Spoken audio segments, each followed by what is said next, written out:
गुरु की बाणी चों शब्द है, तिस गुर को छादन भोजन पाठ पटंबर बहु बिद, सत कर मुख संचो तिस पुन की फिर तोड़ न आवे।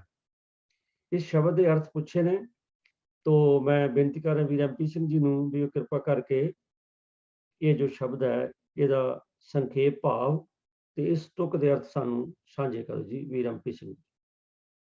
ਵਾਹਿਗੁਰੂ ਜੀ ਕਾ ਖਾਲਸਾ ਵਾਹਿਗੁਰੂ ਵਾਹਿਗੁਰੂ ਜੀ ਜੀ ਕੀ ਕੀ ਫਤਿਹ। ਸੋ ਜਿਸ ਸ਼ਬਦ ਵਿੱਚੋਂ ਇਹ ਪੰਕਤੀ ਲਈ ਗਈ ਹੈ, ਜਿਹਦੇ ਬਾਰੇ ਸਵਾਲ ਹੈ, ਉਹ ਸ਼ਬਦ ਗੁਰੂ ਰਾਮਦਾਸ ਪਾਤਸ਼ਾਹ ਦਾ ਉਚਾਰਨ ਕੀਤਾ ਹੋਇਆ ਰਾਗ ਮਲਹਾਰ ਦੇ ਅੰਦਰ ਗੁਰੂ ਗ੍ਰੰਥ ਸਾਹਿਬ ਜੀ ਦੇ ਅੰਗ 1264 ਦੇ ਉੱਪਰ ਸੁਸ਼ੋਭਿਤ ਹੈ। ਸ਼ਬਦ ਸਕਰੀਨ ਤੇ ਆਪ ਜੀ ਦੇ ਸਾਹਮਣੇ ਡਿਸਪਲੇ ਹੈ। ਸ਼ਬਦ ਦੀ ਜੋ ਰਾਹ ਦੀ ਪੰਕਤੀ ਹੈ, ਸਤਿਗੁਰ ਹਰ ਹਰ ਨਾਮ ਦ੍ਰਿੜਾਵੈ, ਹਰ ਬੋਲੋ ਗੁਰ ਕੇ ਸਿੱਖ ਮੇਰੇ ਭਾਈ, ਹਰ ਭੋਜਲ ਜਗਤ ਤਰਾਵੈ।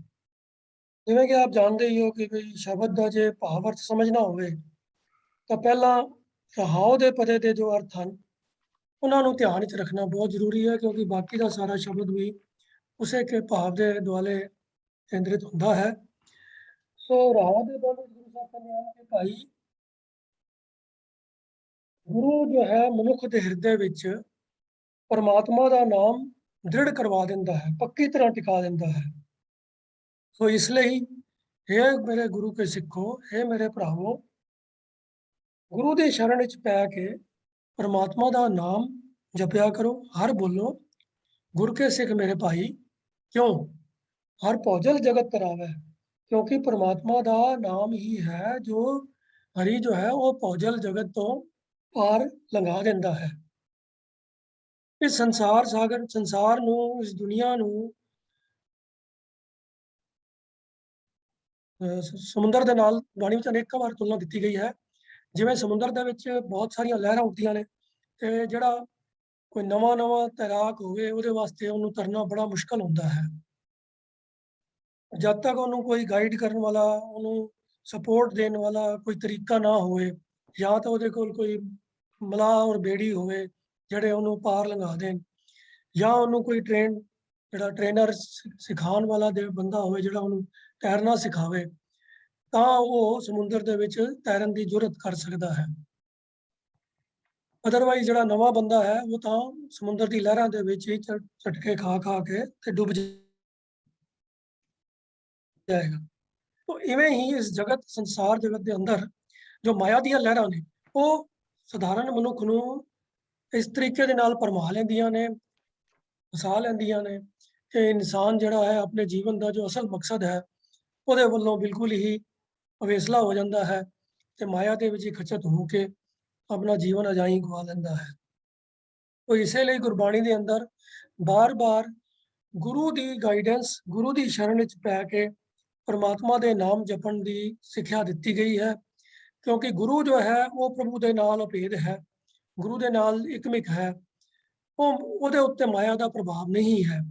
सो इस करके जो आप तरिया होया है, आप प्रभु नाल मिलिया होया है, वो दूजियां नूं भी इस माया के प्रभाव तो बचा के परमात्मा के नाल मिलन की समर्था रखता है। तो यही गल इत्थे भी इस शब्द के राह के बंद गुरु रामदास पातशाह दृढ़ करवा रहे हैं कि सतगुरु भी जड़ा है वो अपने शरण में आए हुए गुरसिखा नूं हरि का नाम दृढ़ करवांदा है। अते इसे करके हे मेरे भरावो गुरु के सिखो, तुसी भी हरि का नाम जपो और इस गल के उत्ते भरोसा रखो कि हरि का नाम जड़ा है वो इस भवजल जगत तो तुहानूं पार कराउण दे समर्थ है, पार करा दिंदा है। बाकी के पदियां दे विच इसे विषय के दुआले ही जिहड़ी है वो गल चलती है। पहले पदे दे विच जिवें गुरु साहब ने कहा कि जिन्ने भी जी जंत इस जगत विच पैदा होए ने परमात्मा ने उन्हां दे सिर दे उत्ते जो है उन्हां दे सिर दे उत्ते लेख लिख दिते हैं ते वो जो परमात्मा ने उन्हां दे वास्ते जो लिखिया है उहदे मुताबक ही वो इस जगत विच विचरदे ने, उन्हां नूं उन्नी को समर्था मिलदी है, उहदे मुताबक ही वो काम करदे ने। ਤੇ ਜਿਨ੍ਹਾਂ ਦੇ ਉੱਤੇ ਪ੍ਰਮਾਤਮਾ ਦੀ ਬਖਸ਼ਿਸ਼ ਹੁੰਦੀ ਹੈ, ਜਿਨ੍ਹਾਂ ਨੂੰ ਪ੍ਰਮਾਤਮਾ ਨੇ ਵਡਿਆਈ ਦਿੱਤੀ ਹੁੰਦੀ ਹੈ, ਉਹ ਪ੍ਰਮਾਤਮਾ ਦੀ ਭਗਤੀ ਦੇ ਕੰਮ ਵਿੱਚ ਲੱਗ ਜਾਂਦੇ ਹਨ। ਦੂਸਰੇ ਪਦੇ 'ਚ ਕਹਿੰਦੇ ਹਨ ਕਿ जो गुर को जन पूजे सेवे सो जन मेरे हर प्रभ भावै। तो ਜਿਹੜਾ ਵੀ ਕੋਈ ਇਨਸਾਨ ਗੁਰੂ ਦੀ ਸ਼ਰਨ ਵਿੱਚ ਪੈ ਕੇ ਪਰਮਾਤਮਾ ਦੇ ਨਾਮ ਦੇ ਨਾਲ ਜੁੜਦਾ ਹੈ, ਪਰਮਾਤਮਾ ਦੀ ਉਹਦੇ ਉੱਤੇ ਖੁਸ਼ੀ ਹੁੰਦੀ ਹੈ ਤੇ ਹਰੀ ਨੂੰ ਇਹੀ ਪਸੰਦ ਹੈ ਕਿ ਜਿਹੜੇ ਵੀ ਗੁਰੂ ਕੇ ਸਿੱਖ ਹਨ, ਜਿਹੜੇ ਵੀ ਇਨਸਾਨ ਹਨ, ਉਹ ਗੁਰੂ ਦੀ ਸ਼ਰਨ ਵਿੱਚ ਪੈ ਕੇ ਗੁਰੂ ਦੇ ਦਿੱਤੇ ਹੋਏ ਉਪਦੇਸ਼ ਦੇ ਅਨੁਸਾਰ ਹੀ ਆਪਣੇ ਆਪ ਨੂੰ ਚਲਾਉਣ ਤਾਂ ਪਰਮਾਤਮਾ ਦੀ ਉਹਨਾਂ ਦੇ ਉੱਤੇ ਬਖਸ਼ਿਸ਼ ਹੁੰਦੀ ਹੈ। ਹਰ ਕੀ ਸੇਵਾ ਸਤਿਗੁਰ ਪੂਜੋ ਕਰ ਕਿਰਪਾ ਆਪ ਕਰਾਵੇ। ਜਿਹੜਾ ਵੀ ਮਨੁੱਖ ਗੁਰੂ ਦਾ ਆਦਰ ਸਤਿਕਾਰ ਕਰਦਾ ਹੈ, ਗੁਰੂ ਦੀ ਸ਼ਰਨ ਵਿੱਚ ਪੈਂਦਾ ਹੈ, ਇਹ ਭਾਵ ਕੀ ਹੈ, ਜਿਹੜਾ ਗੁਰੂ ਦੇ ਦਿੱਤੇ ਹੋਏ ਉਪਦੇਸ਼ ਦੀ ਕਮਾਈ ਕਰਦਾ ਹੈ, ਉਹ ਮਨੁੱਖ ਪਰਮਾਤਮਾ ਨੂੰ ਵੀ ਪਿਆਰਾ ਲੱਗਦਾ ਹੈ। ਜੋ ਗੁਰ ਕੋ ਜਨ ਪੂਜੇ ਸੇਵੇ ਸੋ ਜਨ ਮੇਰੇ ਹਰ ਪ੍ਰਭ ਭਾਵੈ। ਔਰ ਪਰਮਾਤਮਾ ਦੀ ਸੇਵਾ ਭਗਤੀ ਵੀ ਕੀਤੀ ਜਾ ਸਕਦੀ ਹੈ ਗੁਰੂ ਦੀ ਸ਼ਰਨ ਵਿੱਚ ਪੈ ਕੇ ਹੀ। ਇਹ ਉਹਨਾਂ ਦੇ ਉੱਤੇ ਹੀ ਪਰਮਾਤਮਾ ਦੀ ਬਖਸ਼ਿਸ਼ ਹੁੰਦੀ ਹੈ। ਔਰ ਇਸ ਦੇ ਉਲਟ ਜਿਹੜੇ ਲੋਕ ਕਰਮ ਕਾਂਡਾਂ 'ਚ ਫਸ ਜਾਂਦੇ ਹਨ, ਉਹ ਤੀਸਰੇ ਪਦੇ 'ਚ ਗੁਰੂ ਸਾਹਿਬ ਨੇ ਗੱਲ ਸਪਸ਼ਟ ਕੀਤੀ ਹੈ ਕਿ ਭਰਮ ਭੁੱਲੇ ਅਗਿਆਨੀ ਅੰਧਲੇ ਭਰਮ ਭਰਮ ਫੂਲ ਤੁਰਾਵੈ। ਭਟਕਣਾ ਵਿੱਚ ਪੈ ਕੇ, ਭੁਲੇਖਿਆਂ 'ਚ ਪੈ ਕੇ, ਫੁੱਲ ਆਦਿਕ ਤੋੜ ਕੇ, ਪੱਥਰ ਪੂਜਾ, ਮੂਰਤੀ ਪੂਜਾ ਆਦਿਕ ਦੇ ਵਿੱਚ ਜਿਹੜੇ ਅਗਿਆਨੀ ਬੰਦੇ ਕਰਮ ਕਾਂਡਾਂ 'ਚ ਫਸ ਜਾਂਦੇ ਹਨ, ਨਿਰਜਿਓ ਪੂਜੈ ਬੜਾ ਸਰੇਵੈ ਸਭ ਬਿਰਥੀ ਕਾਲ ਗਵਾਵੈ।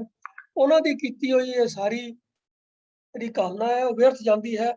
ਕੋਈ ਉਹ ਨਿਰਜੀਓ ਮੂਰਤੀਆਂ ਨੂੰ ਪੂਜਦੇ ਨੇ, ਕੋਈ ਮੜੀਆਂ ਨੂੰ ਜਾ ਕੇ ਪੂਜਦੇ ਨੇ, ਮੱਥੇ ਟੇਕਦੇ ਨੇ, ਉਹ ਇਹਨਾਂ ਦੇ ਕੀਤੇ ਹੋਏ ਕਰਮ ਸਾਰੇ ਵਿਅਰਥ ਜਾਂਦੇ ਨੇ, ਕਿਉਂਕਿ ਉਹਨਾਂ ਦੇ ਵਿੱਚ ਪਰਮਾਤਮਾ ਦੇ ਨਾਲ ਪਿਆਰ ਦਾ ਸੰਬੰਧ ਬਣਨ ਦਾ ਕੋਈ ਵੀ ਤਰੀਕਾ ਹੁੰਦਾ ਨਹੀਂ ਹੈ। ਤਾਂ ਪਰਮਾਤਮਾ ਤੋਂ ਤਾਂ ਉਹ ਟੁੱਟੇ ਹੀ ਰਹਿੰਦੇ ਹਨ। ਸੋ ਇਹ ਗੱਲਾਂ ਸਾਰੀਆਂ ਜਿਹੜੀਆਂ ਨੇ ਦ੍ਰਿੜ ਕਰਵਾ ਕੇ ਹੁਣ ਚੌਥੇ ਪਦੇ ਦੇ ਅੰਦਰ ਗੁਰੂ ਸਾਹਿਬ ਗੱਲ ਕਰਦੇ ਹਨ ਕਿ ਬ੍ਰਹਮ ਬਿੰਦੇ ਸੋ ਸਤਿਗੁਰ ਕਹੀਐ ਹਰ ਹਰ ਕਥਾ ਸੁਣਾਵੇ। ਕਿ ਜਿਹੜਾ ਪਰਮਾਤਮਾ ਦੇ ਨਾਲ ਡੂੰਘੀ ਸਾਂਝ ਪਾ ਲੈਂਦਾ ਹੈ, ਗੁਰੂ ਉਸੇ ਨੂੰ, ਸੱਚਾ ਗੁਰੂ ਉਸੇ ਨੂੰ ਵੀ ਆਖਿਆ ਜਾਂਦਾ ਹੈ। ਬ੍ਰਹਮ ਬਿੰਦੇ ਪਰਮਾਤਮਾ ਦੀ ਜੋ ਸੋਝੀ ਰੱਖਦਾ ਹੈ, ਜਿਹੜੀ ਜਿਹਦੀ ਡੂੰਘੀ ਸਾਂਝ ਹੁੰਦੀ ਹੈ ਬ੍ਰਹਮ ਦੇ ਨਾਲ, ਪਰਮਾਤਮਾ ਦੇ ਨਾਲ, ਸੋ ਸਤਿਗੁਰ ਕਹੀ, ਉਸੇ ਨੂੰ ਹੀ ਸਤਿਗੁਰ ਕਿਹਾ ਜਾਂਦਾ ਹੈ। ਹਰ ਹਰ ਕਥਾ ਸੁਣਾਵੇ। ਐਸਾ ਗੁਰੂ ਹਮੇਸ਼ਾ ਪਰਮਾਤਮਾ ਦੀ ਸਿਫਤ ਸਲਾਹ ਦੀ ਗੱਲ ਹੀ ਸੁਣਾਉਂਦਾ ਹੈ, ਉਹੀ ਇਹੋ ਜਿਹਾ ਹੀ ਉਪਦੇਸ਼ ਕਰਦਾ ਹੈ। ਤਾਂ ਗੁਰੂ ਸਾਹਿਬ ਇੱਥੇ ਨਿਸ਼ਾਨੀ ਦੇ ਰਹੇ ਹਨ ਕਿ ਅਸਲ ਸਤਿਗੁਰੂ, ਸੱਚਾ ਸਤਿਗੁਰੂ ਕੌਣ ਹੈ। ਤਾਂ ਉਹ ਨਿਸ਼ਾਨੀ ਦੱਸ ਕੇ ਕਹਿੰਦੇ ਹਨ ਕਿ ਬ੍ਰਹਮ ਬਿੰਦੇ ਸੋ ਸਤਿਗੁਰ ਕਹੀਏ ਹਰ ਹਰ ਕਥਾ ਸੁਣਾਵੇ। ਇਹ ਗੁਰੂ ਜਿਹੜਾ ਹੈ ਸਾਰੇ ਜਗਤ ਨੂੰ ਪਰਮਾਤਮਾ ਦੀ ਸਿਫਤ ਸਲਾਹ ਦਾ ਹੀ ਉਪਦੇਸ਼ ਸੁਣਾਉਂਦਾ ਹੈ। ਤੇ ਫਿਰ ਸਿੱਖ ਦਾ ਕੀ ਫਰਜ਼ ਬਣਦਾ ਹੈ, ਉਹ ਅਗਲੀ ਪੰਕਤੀ ਵਿੱਚ ਗੁਰੂ ਸਾਹਿਬ ਗੱਲ ਸਮਝਾ ਰਹੇ ਹਨ ਕਿ ਤਿਸ ਗੁਰ ਕੋ ਛਾਦਨ ਭੋਜਨ ਪਾਠ ਪਟੰਬਰ ਬਹੁ ਵਿਧ ਸਤਿਕਰ ਮੁਖ ਸੰਚੋ ਤਿਸ ਪੁੰਨ ਕੀ ਫਿਰ ਤੋਟ ਨਾ ਆਵੇ। ਇਸ ਪੰਕਤੀ ਜਿਹੜੀ ਕਾਫੀ ਲੰਬੀ ਪੰਕਤੀ ਹੈ, ਇਹਦੇ ਵਿੱਚ ਵਿਸ਼ਰਾਮ ਦੇਣ ਵਾਸਤੇ ਥੋੜਾ ਧਿਆਨ ਦੇਣ ਦੀ ਜ਼ਰੂਰਤ ਹੈ, ਤਾਂ ਹੀ ਇਹਦੇ ਅਰਥ ਸਪਸ਼ਟ ਹੋਣਗੇ। ਤਾਂ ਮੈਂ ਇੱਕ ਵਾਰੀ ਫੇਰ ਇਹਦਾ ਪਾਠ ਕਰ ਰਿਹਾ ਇਸੇ ਪੰਕਤੀ ਦਾ। ਤਿਸ ਗੁਰ ਕੋ ਛਾਦਨ ਭੋਜਨ ਪਾਠ ਪਟੰਬਰ ਬਹੁ ਵਿਧ, ਵਿਧ ਤੋਂ ਬਾਅਦ ਕੌਮਾ, फिर उस तो बाद आएगा सत कर मुख संचो कौमा तिस पुन की फिर तोट ना आवे। तो इसका भाव यह है कि जेड़ा गुरु ब्रह्म की जान पहचान रखता है, ब्रह्म के नाल दी सोझी रखता है, अते जेड़ा हमेशा ही परमात्मा की सिफत सलाह की सिक्ख्या देंदा है, उपदेश देंदा है, ऐसे गुरु के उपदेश नूं सत कर मुख संचो, सच करके जो उस गुरु ने उपदेश दिता होया है, जो सिक्ख्या उसने दिती हुई है, उसनों सच जान के अपने मूँह दे राही परमात्मा दे नाम का संग्रह करो, वाधा करो। जो कुछ पहला तुहाडे अंदर है उसनों होर वधाओ। सत कर मुख संचो, गुरु के उपदेश नूं सच जान के ते जो गुरु का उपदेश है कि परमात्मा के नाम ਦਾ ਜਾਪ ਕਰੋ, ਪਰਮਾਤਮਾ ਨੂੰ ਯਾਦ ਰੱਖੋ, ਚੇਤੇ ਵਿੱਚ ਵਸਾਓ, ਤਾਂ ਰਸਨਾ ਦੁਆਰਾ ਪਰਮਾਤਮਾ ਦਾ ਨਾਮ ਜਪ ਕੇ ਹਿਰਦੇ ਵਿੱਚ ਉਹਦੀ ਯਾਦ ਨੂੰ ਟਿਕਾਣਾ, ਇਹ ਹੀ ਹੈ ਮੁਖ ਸੰਚੋ। ਸੰਚਨ ਦਾ ਮਤਲਬ ਹੁੰਦਾ ਇਕੱਠਾ ਕਰਨਾ, ਤੇ ਇਕੱਠਾ ਕਿੱਥੇ ਕਰਨਾ ਹੈ, ਉਹ ਆਪਣੇ ਹਿਰਦੇ ਵਿੱਚ ਹੀ ਸੰਗ੍ਰਹਿ ਕਰਨਾ ਹੈ, ਪਰਮਾਤਮਾ ਦੇ ਨਾਮ ਦਾ ਸੰਗ੍ਰਹਿ ਕਰਨਾ ਹੈ ਆਪਣੇ ਹਿਰਦੇ ਵਿੱਚ, ਭਾਵ ਉਹਦੀ ਯਾਦ ਨੂੰ ਹਮੇਸ਼ਾ ਆਪਣੇ ਹਿਰਦੇ 'ਚ ਵਸਾਣਾ ਹੈ। ਇਹ ਸਿੱਖਿਆ ਮਿਲਦੀ ਕਿੱਥੋਂ ਹੈ? ਗੁਰੂ ਦੇ ਪਾਸੋਂ। ਗੁਰੂ, ਕਿਉਂਕਿ ਗੁਰੂ ਤਾਂ ਪਰਮਾਤਮਾ ਦੀ ਸਿਫਤ ਸਲਾਹ ਦੀ ਹੀ ਗੱਲ ਕਰਦਾ ਹੈ, ਉਹਦਾ ਹੀ ਉਪਦੇਸ਼ ਦਿੰਦਾ ਹੈ।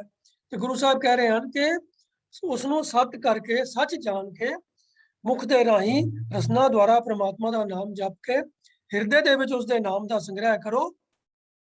ਇਹੀ ਕੰਮ ਜਿਹੜਾ ਹੈ ਇਹ ਗੁਰੂ ਦੇ ਲਈ ਕੱਪੜੇ, ਭੋਜਨ ਅਤੇ ਕੀਮਤੀ ਵਸਤਰ ਆਦਿਕ ਦੇ ਤੁਲ ਹੈ। ਗੁਰੂ ਨੂੰ ਤੁਸੀਂ ਦੁਨਿਆਵੀ ਵਸਤੂਆਂ ਭੇਟ ਕਰੋ, ਇਹ ਤੁਹਾਡੀ ਸ਼ਰਧਾ ਹੈ, ਤੁਹਾਡਾ ਗੁਰੂ ਦੇ ਪ੍ਰਤੀ ਪਿਆਰ ਹੈ, ਸਤਿਕਾਰ ਹੈ। ਔਰ ਗੁਰੂ ਨੇ ਕੋਈ ਉਹ ਸਾਰੀਆਂ ਚੀਜ਼ਾਂ ਤੁਹਾਡੇ ਕੋਲੋਂ ਜੋ ਵੀ ਉਹਨੂੰ ਤੁਸੀਂ ਭੇਟ ਕਰਦੇ ਹੋ, ਉਹ ਕੋਈ ਇਕੱਠੀਆਂ ਕਰਕੇ ਆਪਣੇ ਖਜ਼ਾਨੇ ਨਹੀਂ ਬਣਾਉਣੇ, ਉਹਨੇ ਕੋਈ ਆਪਣਾ ਘਰ ਨਹੀਂ ਭਰਨਾ।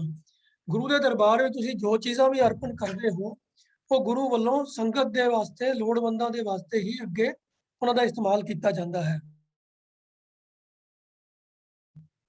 ਪਰ ਗੁਰੂ ਦੀ ਅਸਲੀ ਸੇਵਾ ਜੋ ਹੈ, ਉਹ ਜਿਹੜੀਆਂ ਇਹਨਾਂ ਸਾਰੀਆਂ ਉੱਤਮ ਵਸਤੂਆਂ ਨੂੰ ਅਰਪਣ ਕਰਨ ਦੇ ਤੁਲ ਹੈ, ਉਹ ਹੈ ਗੁਰੂ ਦੇ ਉਪਦੇਸ਼ ਦੀ ਕਮਾਈ ਕਰਨੀ। ਸੋ ਇਸ ਲਈ ਗੁਰੂ ਸਾਹਿਬ ਇੱਥੇ ਪੰਕਤੀ ਗੱਲ ਕਰ ਰਹੇ ਹਨ ਕਿ ਤਿਸ ਗੁਰ ਕੋ ਸਾਧਨ ਭੋਜਨ, ਤਿਸ ਗੁਰ ਕੋ ਛਾਦਨ ਭੋਜਨ ਪਾਠ ਪਟੰਬਰ। ਛਾਦਨ ਦਾ ਮਤਲਬ ਹੁੰਦਾ ਹੈ ਕੱਪੜੇ, ਭੋਜਨ, ਪਾਠ ਪਟੰਬਰ ਜਿਹੜੇ ਰੇਸ਼ਮੀ ਬੜੇ ਸੋਹਣੇ ਸੋਹਣੇ ਚੀਜ਼ਾਂ, ਬਹੁਤ ਅਨੇਕਾਂ ਪ੍ਰਕਾਰ ਦੀਆਂ ਇਹ ਸਾਰੀਆਂ ਚੀਜ਼ਾਂ ਜਿਹੜੀਆਂ ਵਰਤੋਂ ਵਿੱਚ ਆਉਣ ਵਾਲੀਆਂ ਨੇ। ਇਹਨਾਂ ਚੀਜ਼ਾਂ ਦੀ ਜੋ ਵੀ ਤੁਸੀਂ ਗੁਰੂ ਦੇ ਦਰਬਾਰ ਦੇ, ਗੁਰੂ ਦੇ ਦਰ ਦੇ ਉੱਤੇ ਅਰਪਣ ਕਰਦੇ ਹੋ, ਉਹ ਮੁਬਾਰਕ ਹਨ, ਕਿਉਂਕਿ ਇਹ ਸਾਰੀਆਂ ਦੀ ਵਰਤੋਂ ਹੋਣੀ ਹੈ ਗੁਰੂ ਦੀ ਸੰਗਤਾਂ ਦੇ ਲੋੜਾਂ ਪੂਰੀਆਂ ਕਰਨ ਵਾਸਤੇ। ਗੁਰੂ ਨੇ ਕੋਈ ਇਹ ਖਜ਼ਾਨੇ ਆਪਣੇ ਪਰਸਨਲ ਇਸਤੇਮਾਲ ਵਾਸਤੇ ਕਦੀ ਵੀ ਨਹੀਂ ਸੰਚਿਤ ਕਰਨੇ। ਪਰ ਇਹ ਸਭ ਦੇ ਤੁਲ ਅਸਲ ਜੋ ਗੁਰੂ ਦੇ ਨੂੰ ਦਿੱਤੀ ਹੋਈ ਇਹਨਾਂ ਸੇਵਾ ਦੇ ਬਰਾਬਰ ਜਿਹੜੀ ਹੈ, ਜਾਂ ਇਹਨਾਂ ਸਭ ਤੋਂ ਉੱਤਮ ਜਿਹੜੀ ਸੇਵਾ ਹੈ, ਉਹ ਹੈ ਸਤ ਕਰ ਮੁਖ ਸੰਚੋ। ਗੁਰੂ ਦੇ ਉਪਦੇਸ਼ ਨੂੰ ਸੱਚ ਜਾਣ ਕੇ ਔਰ ਰਸਨਾ ਰਾਹੀਂ ਪ੍ਰਭੂ ਦਾ ਨਾਮ ਜਪ ਕੇ ਹਿਰਦੇ ਦੇ ਅੰਦਰ ਪ੍ਰਮਾਤਮਾ ਦੇ ਨਾਮ ਨੂੰ ਦ੍ਰਿੜ ਕਰਨਾ, ਪ੍ਰਮਾਤਮਾ ਦੇ ਨਾਮ ਦਾ ਸੰਗ੍ਰਹਿ ਕਰਨਾ। ਤੋ ਇਹ ਨਾਮ ਰੂਪੀ ਧਨ ਇਕੱਠਾ ਕਰਨਾ ਜਿਹੜਾ ਹੈ, ਇਹ ਹੀ ਗੁਰੂ ਦੇ ਲਈ ਕੱਪੜੇ, ਭੋਜਨ, ਕੀਮਤੀ ਵਸਤਰ ਆਦਿਕ, ਇਹ ਸਾਰੀਆਂ ਨਾਮ ਰੂਪੀ ਖਜ਼ਾਨੇ ਦੇ ਨੂੰ ਇਕੱਠਾ ਕਰਨ ਦੇ ਨਾਲ ਇਹ ਸਭ ਉਹਦੇ ਤੁਲ ਹੋ ਜਾਂਦੀਆਂ ਹਨ। ਤੇ ਇਹ ਐਸਾ ਕਰਮ ਹੈ ਜਿਹੜਾ ਪ੍ਰਭੂ ਦੇ ਨਾਮ ਦੇ ਨਾਲ ਪ੍ਰੀਤ ਪਾਣੀ, ਪ੍ਰਭੂ ਦੇ ਨਾਮ ਨੂੰ ਹਿਰਦੇ ਵਿੱਚ ਦ੍ਰਿੜ ਕਰਨਾ ਕਿ ਤਿਸ ਪੁੰਨ ਕੀ ਫਿਰ ਟੋਟ ਨਾ ਹੋਵੇ। ਪ੍ਰਭੂ ਦਾ ਨਾਮ ਤਾਂ ਐਸਾ ਖਜ਼ਾਨਾ ਹੈ ਜਿਹੜਾ ਜਿੰਨਾ ਵੰਡਿਆ ਜਾਵੇ, ਜਿੰਨਾ ਕਿਸੇ ਹੋਰ ਨੂੰ ਸਿੱਖਿਆ ਦਿੱਤੀ ਜਾਵੇ, ਇਹਦੇ 'ਚ ਹੋਰ ਹੀ ਵਾਧਾ ਹੁੰਦਾ ਹੈ। ਦੁਨਿਆਵੀ ਵਸਤੂਆਂ ਤਾਂ ਚਲੋ ਵੰਡੀਆਂ ਜਾਂਦੀਆਂ ਨੇ ਤਾਂ ਉਹ ਘਟਦੀਆਂ ਜਾਂਦੀਆਂ ਨੇ, ਜਿੰਨੀਆਂ ਤੁਸੀਂ ਇਕੱਠੀਆਂ ਕਰਦੇ ਹੋ, ਫਿਰ ਜੋ ਵੰਡਦੇ ਹੋ ਉਹਨਾਂ ਵਿੱਚ ਅੱਗੋਂ ਕਮੀ ਆਉਂਦੀ ਜਾਂਦੀ ਹੈ, ਫਿਰ ਤੁਹਾਨੂੰ ਹੋਰ ਭਰਨੀਆਂ ਪੈਂਦੀਆਂ ਨੇ। ਪਰ ਪ੍ਰਭੂ ਦਾ ਨਾਮ ਤਾਂ ਇੱਕ ਐਸਾ ਅਟੁੱਟ ਖਜ਼ਾਨਾ ਹੈ ਜਿਹਦੇ ਵਿੱਚ ਕਦੀ ਟੋਟ ਆਉਂਦੀ ਹੀ ਨਹੀਂ ਹੈ। ਸੋ ਇਹ ਗੱਲ ਜੋ ਹੈ ਗੁਰੂ ਸਾਹਿਬ ਨੇ ਇਸ ਪੰਕਤੀ ਦ੍ਰਿੜ ਕਰਵਾਈ ਹੈ ਕਿ ਤਿਸ ਪੁੰਨ ਕੀ ਫਿਰ ਟੋਟ ਨਾ ਆਵੇ। ਆਖਰੀ ਪੰਕਤੀਆਂ ਦੇ ਵਿੱਚ ਫਿਰ ਜੋ ਗੱਲ ਸਪਸ਼ਟ ਕਰ ਦਿੱਤੀ ਹੈ ਕਿ ਸਤਿਗੁਰ ਦਿਓ ਪ੍ਰਤੱਖ ਹਰ ਮੂਰਤ ਜੋ ਅੰਮ੍ਰਿਤ ਬਚਨ ਸੁਣਾਵੇ। ਕਿ ਸਤਿਗੁਰ ਤਾਂ ਆਪ ਹੀ परमात्मा की मूरत है, परमात्मा का ही रूप है, और वो हमेशा ही आत्मक जीवन देने वाले नाम अमृत वाले वचन ही सुनाता है, वही उपदेश करता है। नानक भाग भले तिस जन के जो हर चरनी चित लावे। ते जिहड़ा भी इंसान गुरु की सिक्ख्या नूं मन के परमात्मा के चरणों में चित जुड़ता है, परमात्मा के नाम नूं अपने हृदय में वसा लैंदा है, उहदे भाग उत्तम हुंदे हन। वो चंगे भागों वाला, चंगी किस्मत वाला इंसान होता है जिहड़ा गुरु के उपदेश की कमाई करता है। तो जिस पंक्ति का मेन क्लैरिफिकेशन मंगी गई सी, उहदा भी भाव अर्थ यही है कि गुरु के उपदेश नूं सत करके उसकी कमाई करना, गुरु के उपदेश नूं अपने जीवन में अपना लेना। इतने वचन प्रवान करने जी। वाहिगुरू जी का खालसा, वाहिगुरू जी की फतेह। कई शब्दों के बड़े डूंघे भाव होंदे ने, उन्हां विचों एक शब्द ये भी सी ਜਿਹੜਾ ਵੀਰ ਐਮਪੀ ਸਿੰਘ ਜੀ ਨੇ ਸਾਨੂੰ ਪੂਰੇ ਵਿਸਥਾਰ ਦੇ ਨਾਲ ਉਸ ਸ਼ਬਦ ਨੂੰ ਬੜੇ ਸੰਖੇਪ ਲਫ਼ਜ਼ਾਂ ਵਿੱਚ ਪਰ ਪੂਰਾ ਵਿਸਥਾਰ ਸਾਨੂੰ ਸਮਝਾ ਦਿੱਤਾ। ਬਹੁਤ ਬਹੁਤ ਆਪ ਜੀ ਦਾ ਧੰਨਵਾਦ ਹੈ। ਸਾਧ ਸੰਗਤ ਜੀ ਵਿੱਚ ਕਿਤੇ ਥੋੜਾ ਨੈਟ ਦੀ ਪ੍ਰੋਬਲਮ ਆ ਰਹੀ ਸੀ, ਆਵਾਜ਼ ਵੀ ਕੱਟੀ ਜਾਂਦੀ ਸੀ, ਉਹਦੇ ਲਈ ਆਪ ਤੋਂ ਖਿਮਾ ਮੰਗਦੇ। ਤੋ ਸਤਿਗੁਰੂ ਗੁਰੂ ਨਾਨਕ ਸਾਹਿਬ ਪਾਤਸ਼ਾਹ ਨੇ ਬਹੁਤ ਬਖਸ਼ਿਸ਼ ਕੀਤੀ ਸੰਸਾਰ ਤੇ, ਜਿਹੜੇ ਦੋ ਥੰਮ ਦੱਸੇ ਨੇ ਸੇਵਾ ਤੇ ਸਿਮਰਨ ਦੇ। ਇਸ ਸ਼ਬਦ ਵਿੱਚ ਹੀ ਜਿਸ ਤਰ੍ਹਾਂ ਵੀਰ ਜੀ ਨੇ ਐਕਸਪਲੇਨ ਕੀਤਾ ਕਿ ਸਰਗੁਣ ਤੇ ਨਿਰਗੁਣ ਸਰੂਪ, ਸਰਗੁਣ ਲਈ ਜੁੜਨ ਲਈ ਸਾਨੂੰ ਸਿਮਰਨ ਦੀ ਲੋੜ ਹੈ, ਔਰ ਖਿਮਾ ਕਰ ਨਿਰਗੁਣ ਲਈ, ਔਰ ਸਰਗੁਣ ਲਈ ਸੰਸਾਰਿਕ ਜਿਹੜੇ ਲੋੜਵੰਦ ਨੇ ਉਹਨਾਂ ਦੀ ਸੇਵਾ ਕਰਕੇ, ਉਹਨਾਂ ਨਾਲ ਜੁੜ ਕੇ ਆਪਾਂ ਇਹ ਰੱਬੀ ਸੇਵਾ ਹੀ ਹੈ। ਫਰੀਦ ਸਾਹਿਬ ਜੀ ਨੇ ਬੜਾ ਸੁੰਦਰ ਆਖਿਆ ਕਿ ਫਰੀਦਾ ਖਾਲਕ ਖਲਕ ਮੈਂ, ਖਲਕ ਵਸੈ ਰੱਬਾਂ। ਤੋ ਇਸ ਕਰਕੇ ਸਾਡੇ ਚੰਗੇ ਭਾਗ ਹਨ ਕਿ ਸਾਨੂੰ ਸ੍ਰੀ ਗੁਰੂ ਗ੍ਰੰਥ ਸਾਹਿਬ ਜੀ ਦੀ ਐਸੀ ਅਗਵਾਈ ਮਿਲੀ ਹੈ ਜਿਹਦੇ ਕੋਈ ਸ਼ੱਕ ਸ਼ੁਬਾ ਨਹੀਂ ਹੈ। ਤੋ ਕਈਆਂ ਮਤਾਂ 'ਚ ਤਾਂ ਸ਼ਾਇਦ ਰੱਬ ਨੂੰ ਲੱਭਣਾ ਪੈਂਦਾ ਹੈ, ਬੜੀ ਔਖਿਆਈ ਹੁੰਦੀ ਹੈ, ਪਰੰਤੂ ਗੁਰੂ ਨਾਨਕ ਮੱਤ 'ਚ ਤਾਂ ਕੰਮ ਹੀ ਬੜਾ ਸੌਖਾ ਹੈ ਕਿ ਸਭੇ ਘਟ ਰਾਮ ਬੋਲੇ, ਰਾਮਾ ਬੋਲੇ, ਰਾਮ ਬਿਨਾ ਕੋ ਬੋਲੇ ਲੈ। ਤੇ ਆਪਣੇ ਆਤਮਾ ਦੀ, ਆਪਣੀ ਆਤਮਿਕ ਉਚਾਈ ਲਈ ਸਿਮਰਨ ਕਰੀਏ ਔਰ ਖਲਕਤ ਦੀ ਸੇਵਾ ਕਰਕੇ ਸੇਵਾ ਦਾ ਜਿਹੜਾ ਪੱਖ ਹੈ ਅਸੀਂ ਪੂਰਨ ਕਰ ਸਕਦੇ ਹਾਂ। ਦੋਨੋਂ ਗੱਲਾਂ ਵੀਰ ਜੀ ਨੇ ਸਾਨੂੰ ਸ਼ਬਦ ਵਿੱਚ ਸਮਝਾਈ ਨੇ। ਧੰਨਵਾਦ।